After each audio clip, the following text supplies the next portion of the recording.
నిర్వహిస్తున్న కార్యక్రమంలో గౌరవనీయులు పూజనీయులు పత్రిజీ గారి జన్మదిన సందర్భంగా ఇక్కడికి విచ్చేసిన మాస్టర్లందరికీ విద్యార్థులకు నా ఆశీస్సులు తెలియజేసుకుంటూ ఇక్కడ మాస్టర్లకు అంత అవగాహన కొంత ఉంటుంది కానీ ముఖ్యంగా నేను విద్యార్థులకు తోటి నేను మాట్లాడాలి. భవిష్యత్ మీదే ఉంటుంది. మీరు కుటుంబాన్ని నడపవచ్చు, సంసారం ఎదిగినాక పిల్లల మీద కావచ్చు, మీరు ఇండివిజువల్గా కావచ్చు, ప్రతి దానికి దేనికైనా ఒకటి సహనం కోల్పోయే రోజులు ఇప్పుడు ఉన్నాయి. ప్రస్తుతాన్ని మేము పెరిగిన వాతావరణం వేరు, మీరు పెరిగే వాతావరణం వేరు. మేము చూసిన మనుషులు వేరు, మీరు చూస్తున్న మనుషులు వేరు. మేము చూసిన మీడియా వేరు, మీరు చూస్తున్న మీడియా వేరు. ఇక్కడ భయాన్ని కల్పించే పరిస్థితులు ఉన్నాయి రోజు రోజు. విద్యా వ్యవస్థలో కావచ్చు, కుటుంబంలో కావచ్చు, సమాజంలో కూడా కావచ్చు. ప్రతి విద్యార్థి కూడా ధైర్యంగా ఉండాలంటే ధ్యానమే ముఖ్యం. ధ్యానం అంటే ఏదో ఎక్కడ నుండి ఏదో వస్తుంది. ప్రకృతికి మనం దగ్గరైతాం. ప్రకృతికి దగ్గరైతాం. మనం ఏం కోరుకుంటున్నాం ప్రకృతిలో అదే మనకు సాధించగలుగుతాం. ఇప్పుడు సముద్రంలో సకల సంపదలు ఉన్నాయి. దానికి లోపలి పోవాలి, దానికి కొన్ని యంత్రాలు వాడాలి. దాంట్లో ఏముంది అన్నది ఇప్పుడు ప్రపంచం చాలా వరకు పరిశోధించిన ఇంకా అనంతమైన సంపద ఉంది. అదే సంపద మన ప్రకృతిలో కూడా ఉన్నది.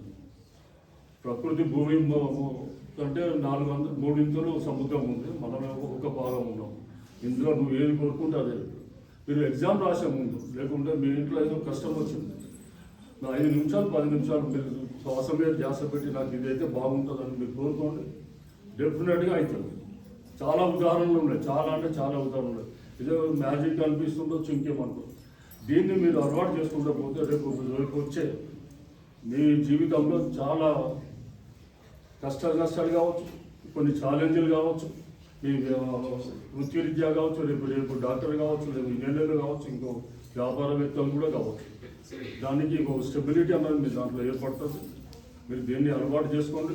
రోజు ఒక 5 నిమిషాలు 10 నిమిషాలు మీరు స్నానం చేసి బయటకు పోయేటప్పుడు, మీరు ఎగ్జామ్స్ ఉంటాయి, ఎగ్జామ్స్ ముందు 5 నిమిషాలు 10 నిమిషాలు నేను ఈ పేపర్ హార్డ్ పేపర్ ఉంది నాకు, లేకుంటే ఈ సబ్జెక్ట్ రాదు, ఏదైనా సైన్స్ మీద కావచ్చు, లేకుంటే ఇంగ్లీష్ కావచ్చు, మ్యాథ్స్ కావచ్చు, దీని నుండి నేను గట్టెక్కాలి, నేను దీన్ని మంచి ఈజీగా పేపర్లో నేను రాయాలని మీరు అనుకుని ఒక 5 నిమిషాలు మీరు 10 నిమిషాలు ధ్యానం చేసి మీరు పేపర్ రాయండి. డెఫినెట్గా మీకు రిజల్ట్ వస్తుంది. మీకే ఆశ్చర్యపోతారు. అలాంటివి చాలా ఉన్నాయి.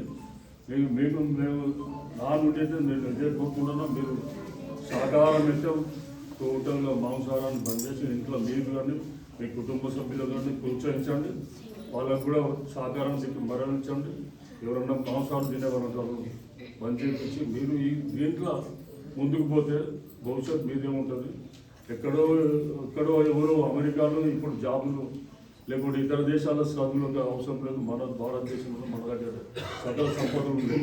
మీకు అప్పుడు మీ కళ్ళ ముందట అవ్వబడతాయి. కాబట్టి మీరు దీన్ని ధ్యానాన్ని కంపల్సరీ ఉదయం సాయంత్రం మీకు వీలు దొరికినప్పుడల్లా దీన్ని ప్రాక్టీస్ చేసుకుంటూ పోండి. మీరే పెద్ద మాస్టర్లు అవుతారు.